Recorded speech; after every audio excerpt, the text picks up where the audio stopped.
what's up?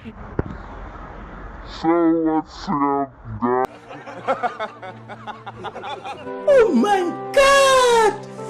Wow! Guys, so it's another day, another vlog na naman. So ngayong araw, makikita natin sa content ko na magkakaroon tayo ng ride patungo sa Malbar kasi kailangan kong mag-upgrade ng bike. So tara! So yun na nga guys, at nagsimula na kaming sahakin ng daan patungo Malbar kasi alam nyo na medyo malayo din yon at pag inabot pa kami ng tanghali baka masunog na kami sa araw. So medyo binawasan ko muna yung pagsiselfon kasi nasa daan kami.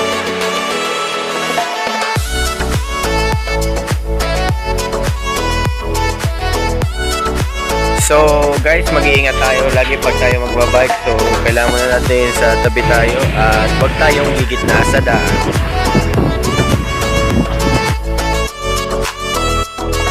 So exactly 10:30 na kami nakaalis sa aming mga bahay kasi tinapos pa rin namin yung mga klase namin eh.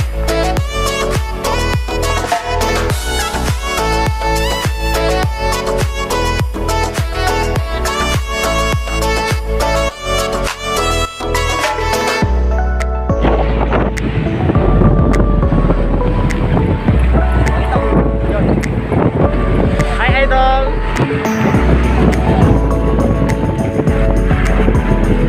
So, shout out sa kasama ko na si Rene Importante.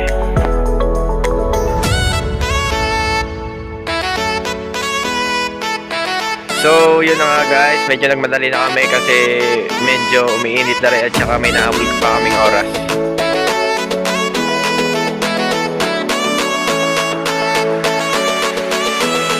Pero kailangan safety pa rin pagdadrive natin para iwas aksidente.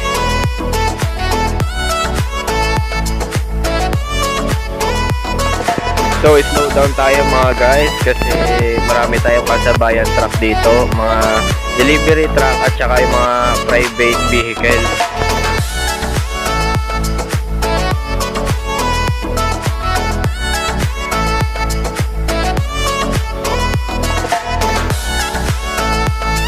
So medyo umiinit na nga kaya kailangan na natin talaga bumilis. Pero safety muna ha, ingat lagi.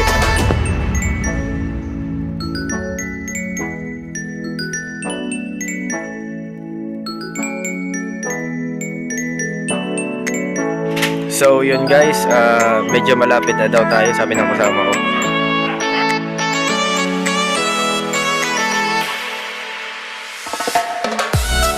So yun guys, tumigil muna kami sa isang shop para hanapin din yung aming pyesa na hinahanap namin kasi baka mas makamura kami.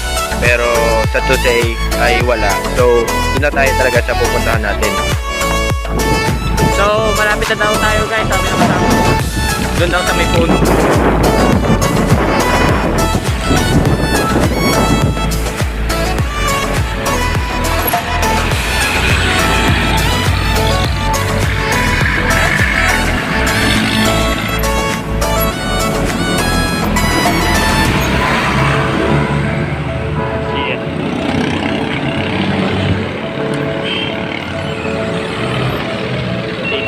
So, kailangan na natin mag-meet up kasi nandito na rin tayo. Exact 11:30 na kami nakadating at medyo nagugutom na din. So, nandito na kami at ipapayos na namin si bike.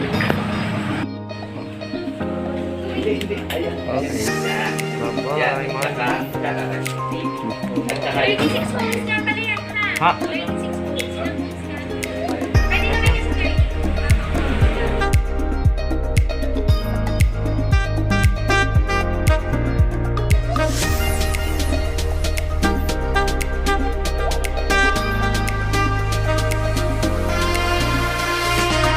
So, ito na nga guys at dadalhin na natin ang ating bike sa repair area.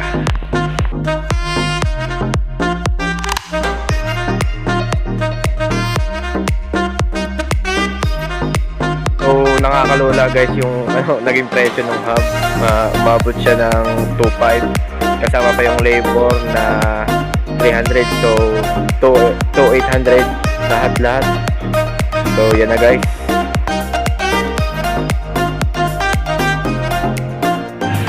So yun guys, ang bilis ng pera. Parang dumaan na sa akin pera yung sweldo ko. So tingnan natin ang resulta mamaya. May pahabol pang pyesa na kailangan palitan. So bumili na naman ako noon. Inabot sila ng over 3,300 lahat-lahat ng binayaran ko. Biruhin nyo yun. Isang kabigan lang yung sinweldo ko.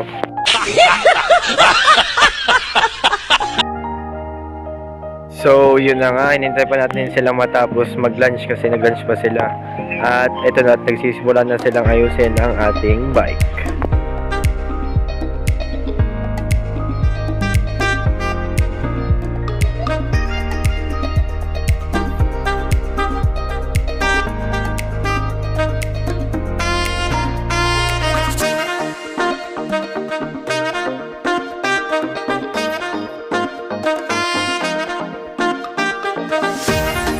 So, almost done na yung wheel natin sa likod at maya ready na natin ikabit ito.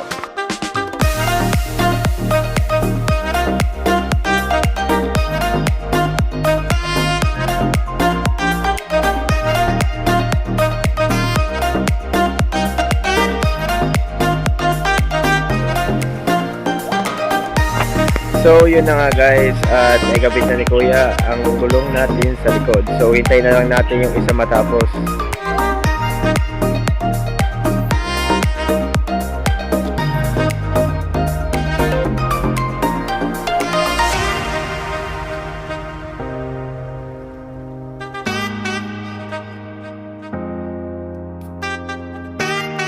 So yun na nga guys, at almost done na rin yung gulong natin sa unahan at maya maya pwede na rin niyang ikabit sa ating bike.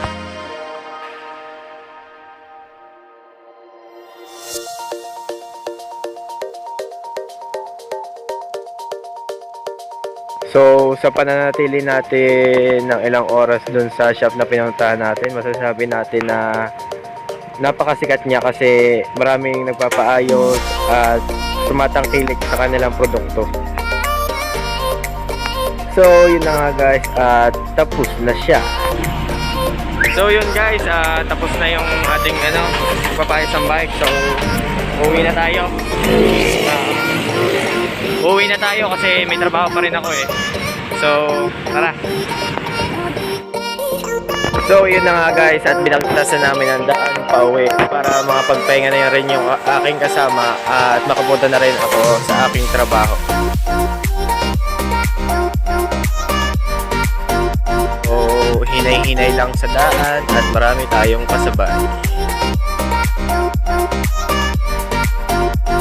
So yun, habang papauwi kami at yun na nga, nadaanan namin yung pinababaliwan ng lahat galaan ngayon. Lalo na paggabi kasi madami daw pa ilaw dito ang outlet.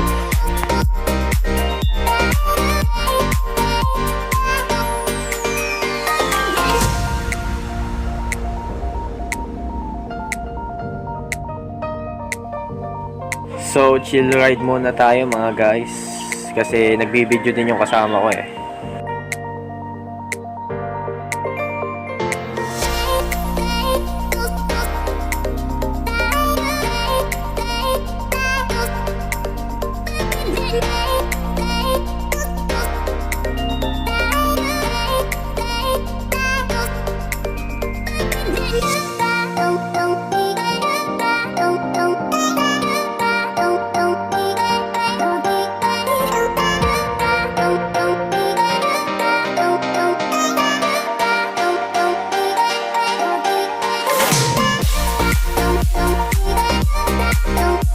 So yun guys, nag-stop over muna kami kasi hindi pa rin kami nagla-lunch.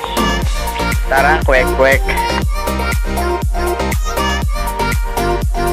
So guys, pagkatapos nun, babaktasin na uli natin ang daan, papauwi.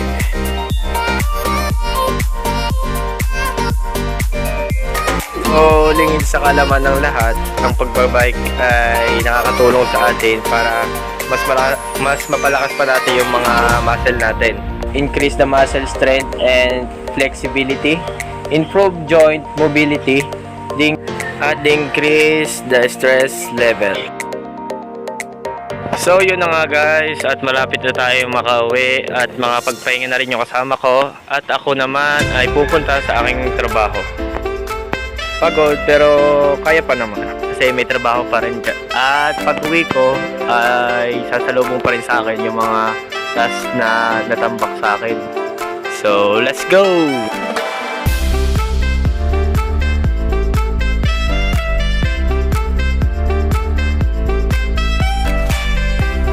So what's up guys? So nandito na tayo sa work at nakarating tayo exactly 3 PM.